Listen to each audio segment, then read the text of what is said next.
वर्धमान नामक शहर में एक बहुत ही कुशल व्यापारी दंतिल रहता था।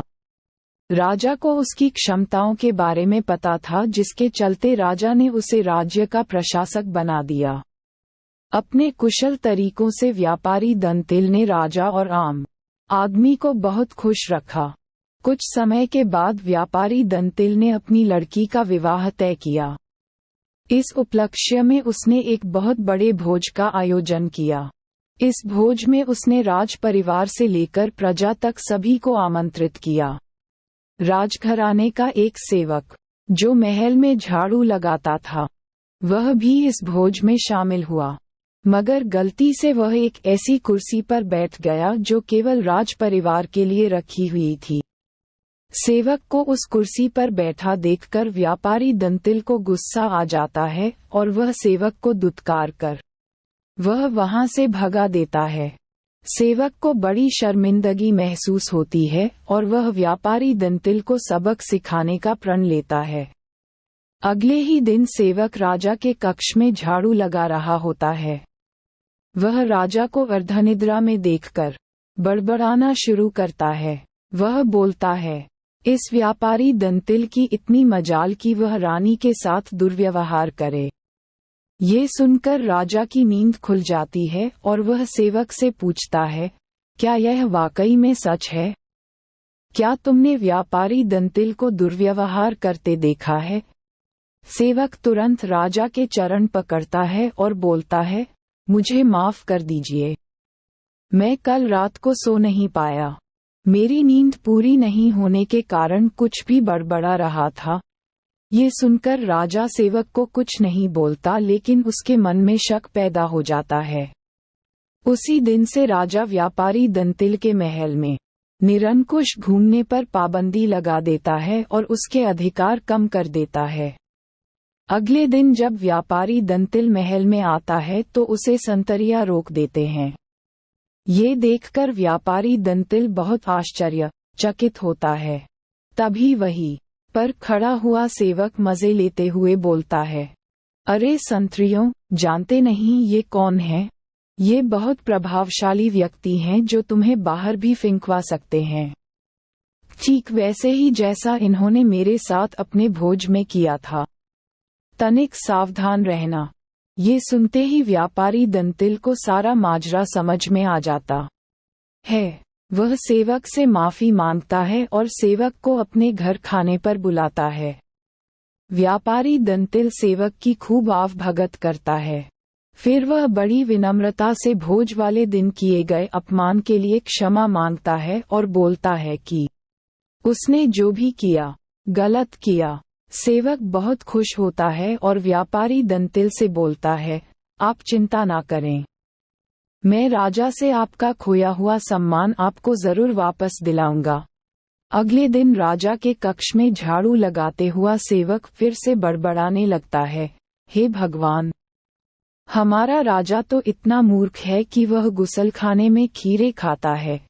ये सुनकर राजा क्रोधित हो जाता है और बोलता है, मूर्ख, तुम्हारी ये हिम्मत!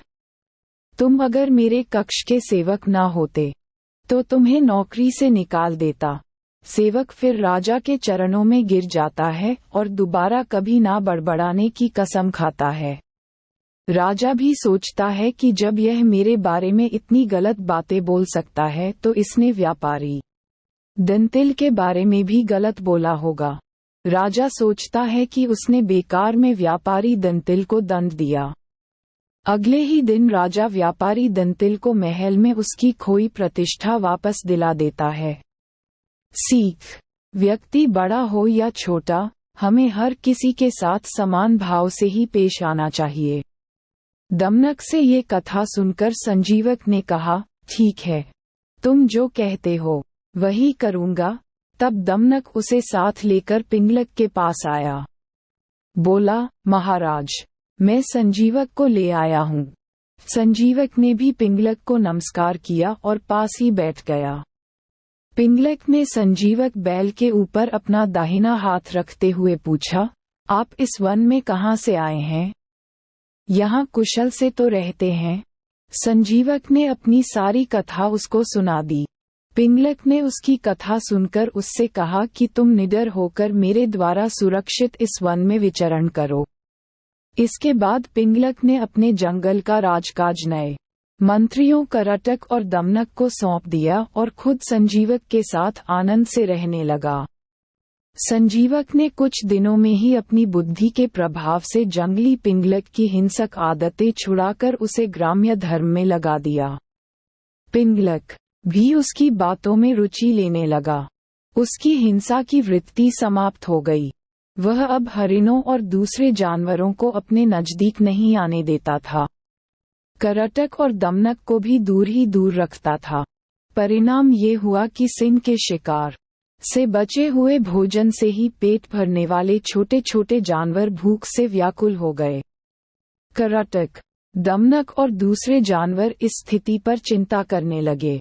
वे सोचने लगे कि जब भगवान शंकर के गले में लिपटा हुआ सांप गणेश जी के वाहन चूहे को निगल जाना चाहता है, जब कार्तिकेय का वाहन मोर शंकर जी के सांप को खाना चाहता है, जब सांप को मारकर खाने वाले मोर को भी पार्वती का वाहन सिंह खाने की इच्छा रखता है, तब यह अहिंसा का नाटक क्यों?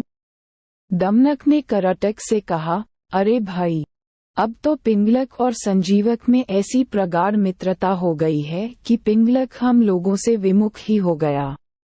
हमारे कितने ही साथी भी भाग गए। हमें राजा को समझाना चाहिए। मंत्री का धर्म है कि वह ठीक समय पर राजा को समझाए। करटक ने कहा, तुमने ही तो यह आग लगाई है। तुम ही ने इस घास चरने वाले जानवर को हमारे स्वामी का मित्र बनाया है। दमनक बोला, ये सच है। दोष तो मेरा ही है, पिंगलक का नहीं। किंतु मैंने जैसे उनकी मित्रता कराई थी, वैसे ही अब उनकी मित्रता को भंग भी करा दूंगा। करटक ने कहा, लेकिन संजीवक बैल होने पर भी बड़ा बुद्धिमान प्राणी है। उधर सिंह पिंगलक भी भयानक है। ये ठीक है कि तुम्हारी बुद्धि तेज है, फिर भी तुम इन दोनों को अब अलग करने में कैसे समर्थ हो पाओगे?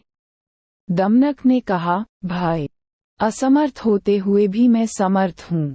जो काम पराक्रम से पूरा नहीं हो पाता उसे भी चतुर व्यक्ति युक्ति से पूरा कर सकते हैं।